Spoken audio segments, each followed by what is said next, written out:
good morning, wherever you are. Let's talk about ears. So I think ears are very important, probably just as important as the mindset. And it's a very broad topic. It's going to be a short episode, so I'm going to try to keep it as self-explanatory as possible. When I talk about ears and sound design generally, I'm talking about for film, TV, visual media, that kind of thing.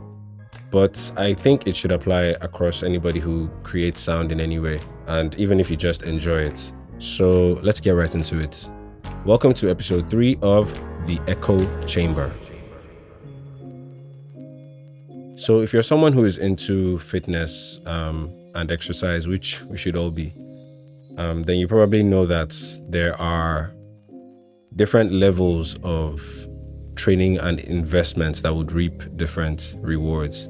And even in competitions that have to do with strength and things like that, there are weight classes.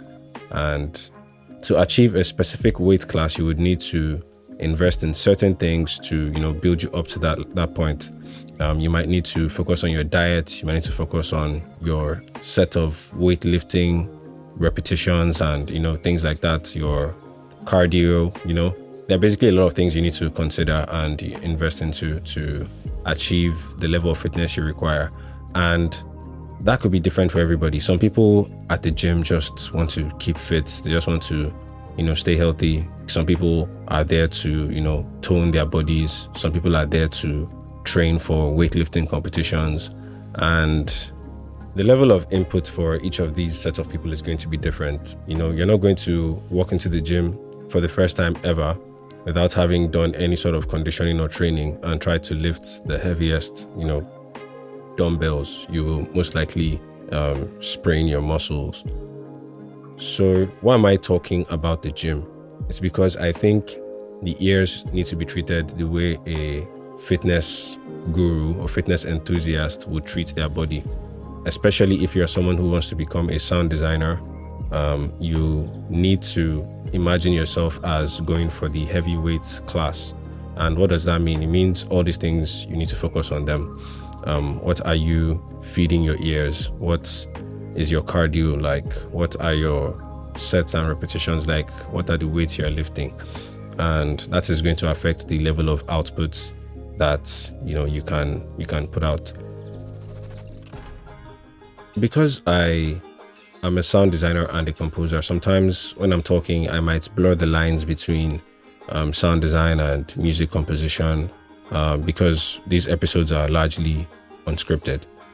But if you listen, I'm sure the same principles will still be able to be picked out.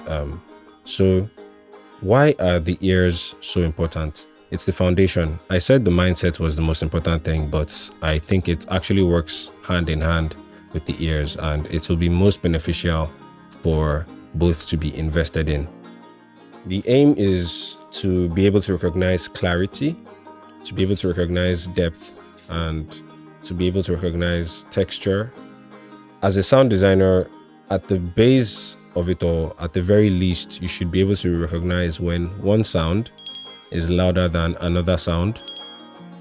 You need to be able to recognize balance between elements in frequency.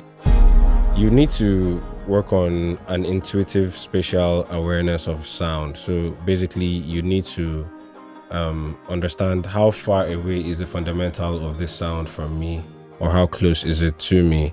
And if it's in a group of sounds, it's less subjective. It's how far is this sound away from me relative to this other sound. So those are things that you need to be able to actively listen to. And you need to be able to actively listen for these things because you will definitely need to change these properties at some point in time or the other. And the thing is, the difference between all these elements is what changes the perception of what we're listening to and the feeling behind it. So being able to perceive them is super important in being able to achieve the desired end results that you're looking for. So I earlier mentioned that jargon will need to be learned as well, and being able to communicate these things also helps, especially if you're going to be working collaboratively. You need to be able to communicate these elements and understand when the are being communicated to you, sometimes explicitly through words like nasal and muddy and things like that, or they might also be communicated between the lines, or might have to read between the lines. You might also have to learn how to effectively communicate it depending on who you are talking to. So that's all I'm going to cover for now. This episode could go on for a long time, but I would just encourage you to actively listen. And as a sound designer, if you can't tell and communicate what is wrong with this sound, Peter Piper picked a peck of pickled pepper. A peck of pickled pepper Peter Piper picked. then there's quite a bit of work to do. And as a music composer, if you can't tell what is wrong with this orchestration,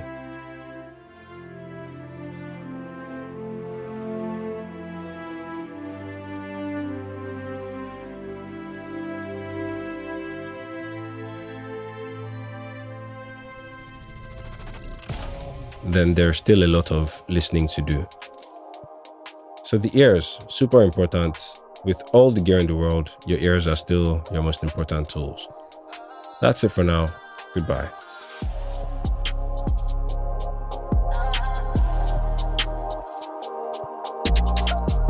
The Echo Chamber is brought to you by Fisayo Adefolaju.